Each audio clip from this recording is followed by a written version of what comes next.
Before we begin, please hit that like button, share, and subscribe for more. Thanks for being part of the story. It happened about 10 years ago. Both my girlfriend and I were originally from a small rural province, but at the time, we were working in a big, busy city far from our hometown. During a long holiday, we had the chance to return home. Eager to see our families, we left the city together and arrived in our province in the early afternoon.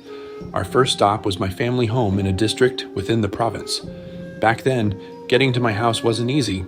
There was only one bus per hour running from the town to our district. After what felt like an eternity of waiting, we finally managed to catch a bus and made it to my house. When we arrived, we greeted my parents and took some time to rest. After a short break, we headed out again, this time to drop my girlfriend off at her house. Her village was quite far from mine, and to make things more difficult, no public transportation passed through the area. By then, the sun was already setting. Worried it would be too dark by the time she got home, I decided to take my motorcycle and drop her off myself. We set off, and as we rode along the winding road, we passed through long stretches of rice fields. The fading sunlight cast eerie shadows across the fields, making the landscape feel vast and strangely empty. But having traveled this route countless times since I was young, I wasn't particularly scared or bothered by the atmosphere. After about an hour, we finally reached her house. Once we arrived, her parents greeted us warmly, and we spent some time catching up, sharing stories about life in the city. They had prepared a hearty dinner, so we all sat down together to eat. But when we glanced at the clock, we realized it was already nearly 11 p.m. I decided it was time to head back home. However, just as I was about to leave, her parents suddenly suggested that I stay the night. They urged me not to travel back so late, insisting that it would be safer to sleep there and head home in the morning. It's really late now. You shouldn't ride back at this hour. Stay here tonight and head home in the morning. Their insistence caught me off guard. Something about the way they said it felt off, and their demeanor seemed rather odd, as if they were genuinely concerned about something. There was a strange sense of unease in their voices. It made me feel unsettled, like there was something they weren't telling me. At that moment, I hesitated. I had plans to go to the temple early in the morning to make offerings and prayers, but sensing the worry in their expressions, I decided to listen to them and stay the night. I settled down, and everything seemed normal. I slept without any disturbances and woke up around 4 a.m. feeling well rested. Wanting to make it to the temple on time, I decided to get an early start. Trying not to disturb anyone, I quietly got up, but as I stepped outside and opened the door, I was met with an eerie silence. The entire village was pitch dark. Every house had its lights off, and there wasn't a single sound in the air. Despite the unsettling atmosphere, I remained calm. After all, I had taken this road countless times before. I hopped on my motorcycle, set off down the familiar path, and headed for home. Only minutes had passed. I hadn't even left the village when I noticed something at a roadside bus stop. A man was lying on the bench as if he were waiting for a bus. I glanced at the time, just past 4 a.m. It didn't make sense. There was no way any buses would be running at that hour. I wondered if he had an urgent reason to get to town. Curious, I rode closer to ask if he needed a ride. As I approached, I saw an elderly man lying completely still in the darkness. I called out, "Why are you waiting for the bus this early? There are no buses running at this hour." The old man slowly sat up and explained that he needed to visit his son in the market.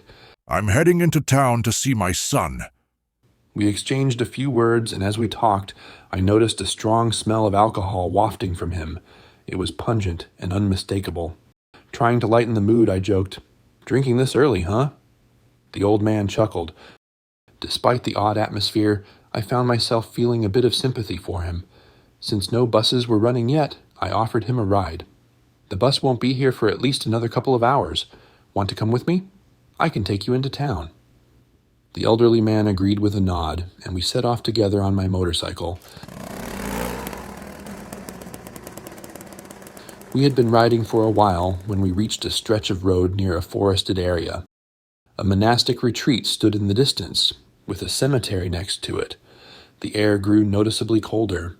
The sight of the retreat's buildings and the graves, shadowed and still in the pre-dawn gloom, gave me a sense of unease. I gave the throttle a twist and sped up, eager to leave this unsettling area behind. It was then that the elderly man broke the silence, asking softly, Are you scared? Still a young man at the time and full of pride, I scoffed. Nah, I don't believe in ghosts or anything like that. But before I could even finish my sentence, an overwhelming stench suddenly filled the air, carried by the wind. At first, I didn't think much of it. In rural areas, it wasn't uncommon to come across the stench of decomposing animals along the roadside. I continued riding, but soon I realized something was off. Normally, when passing by a carcass, the smell would fade within seconds. Yet this time, even after a while, it lingered, thick, suffocating, inescapable. Feeling uneasy, I turned to the old man and asked, Do you smell that? The old man calmly replied, I don't smell anything at all. His voice sounded strangely distant, almost hollow. I tried to shake off the feeling and focused on the road, but as we rode on, he grew quieter. His responses became slower, his words stretching into long pauses, until eventually he fell completely silent. All I could hear was his breathing, a rough, wheezing sound that turned into a violent, hacking cough. Out of concern, I turned my head to check on him. Are you okay? I'm fine. Just keep going. He muttered. But as we continued, the coughing grew worse, so much so that it sounded like he was choking on something. Alarmed, I turned around to check on him, only to see him hunched over, his hand covering his mouth as he coughed uncontrollably. Once we reach the market, I'll stop by a pharmacy and get you some cough medicine, I said. No need. Just keep going. He insisted, but his condition only worsened. His coughing became so intense that it seemed like he was gasping for his last breath. At times, he even grabbed onto my back, his fingers digging into my shirt tightly as if he were struggling to hold on. Something was very wrong.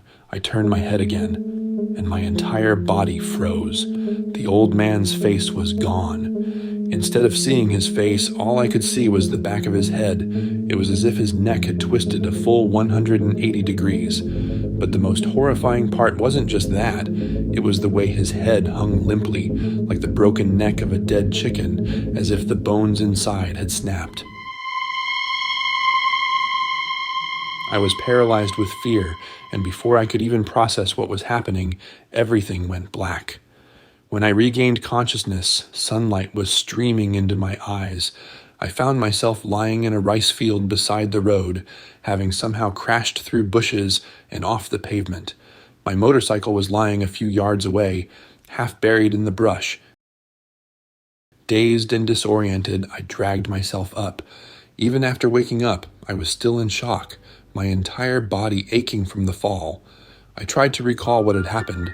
The old man riding on the back of my motorcycle had seemed completely normal. His clothes, his voice, his demeanor. He had been just like anyone else until the last minute. I eventually made my way home, still trying to piece together what had happened. But as soon as I arrived, I developed a fever and was bedridden for several days. My girlfriend and her parents came to visit. When I finally told them what had happened that night, their faces drained of color. They exchanged nervous glances before one of them spoke. Many people have seen him around that bus stop. The old man you met. He was from this village. In fact, he was one of our relatives. The old man had been a heavy drinker. One night, as usual, he drank himself into a stupor. But that night he fell from the second floor of his house. His neck snapped on impact, and he died instantly. As for why he appeared at the bus stop, well, that had always been his favorite place. Every day he'd sit there, drink, and sometimes even fall asleep. That's why so many villagers had seen him there over and over again. Days later, I had the chance to return to my girlfriend's village. Remembering what had happened, I shared the story with her family in detail. After listening, her parents said they wanted to show me where the old man used to live. They took me to his house. When we reached the second floor, there it was, his photograph placed on an altar, surrounded by offerings and incense. There was no doubt about it. The old man in the photo. It was the very same face I had seen that dark, eerie morning by the bus stop. Since that incident, I have swallowed my pride and openly admitted that I'm now afraid of ghosts.